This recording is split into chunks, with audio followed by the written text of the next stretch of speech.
Donald Trump just gave $20 billion to Argentina. Yes, $20 billion. And the man cashing the check isn't a socialist or a globalist.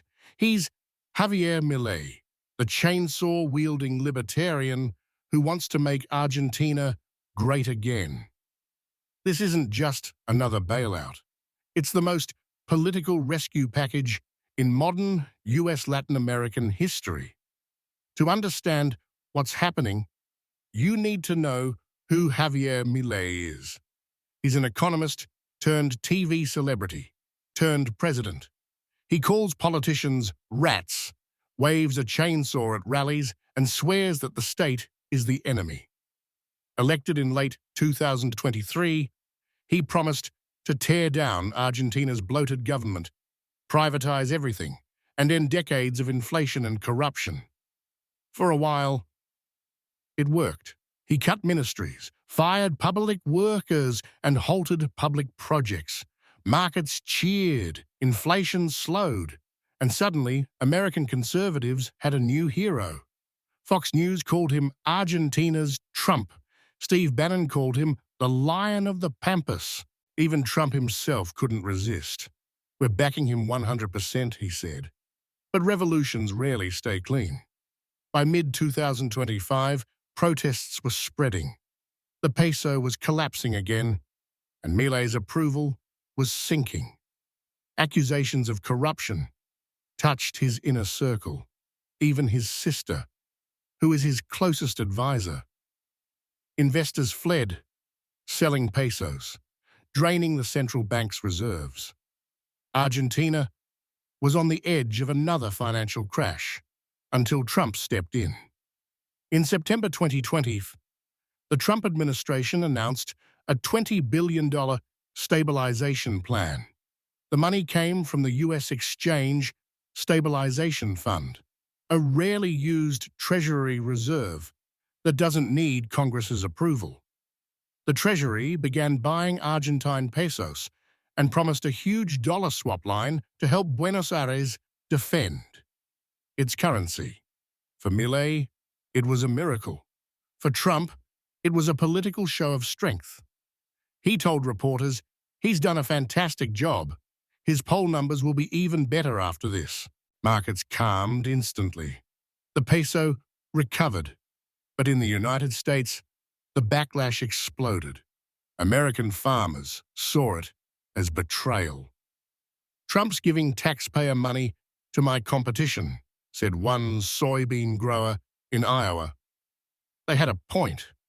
The same week the bailout was announced, Milei scrapped export taxes, and China bought millions of tons of Argentine soybeans, snubbing American farmers completely. Democrats called it a bailout for Wall Street billionaires who hold Argentine bonds.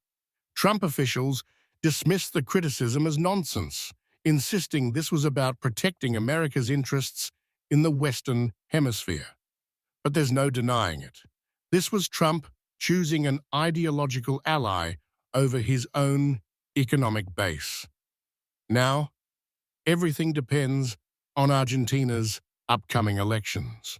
On October 26th, Argentinians will vote in midterms that could decide the future of Milei's reforms.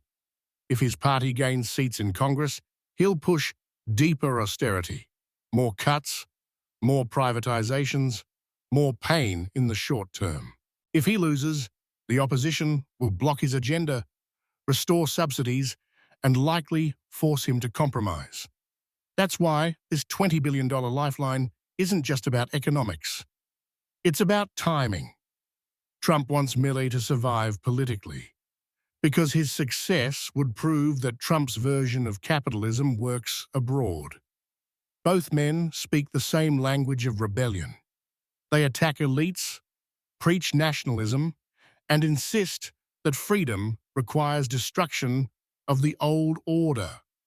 For Trump, Milei is a global reflection of his own movement, a libertarian warrior fighting the deep state. For Milei, Trump is the validation of his mission, the only world leader who treats him as an equal, It's not diplomacy, it's kinship, and it's turning Argentina into a test case for a new right-wing internationalism. But let's be clear, Argentina has defaulted 9 times. It still owes the IMF $41 billion. Its people are tired, its peso fragile, and its politics volatile.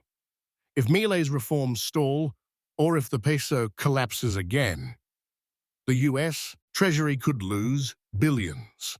And that means American taxpayers, whether they know it or not, are now investors in Argentina's libertarian revolution. So, can Milei actually make Argentina great again? Or is Trump's bet just another chapter in the country's endless cycle of crisis and rescue? For now, the money is flowing, the rhetoric is fiery, and the chainsaw keeps roaring. But in a nation where every miracle ends in inflation and every savior turns controversial, $20 billion may buy time, but not redemption. Thank you for watching. If you enjoyed this video, please like and subscribe to our channel for more in-depth stories about global politics and power shifts. Visit westernrelations.com for deeper analysis and thoughtful commentary on the Western world and its changing place in it.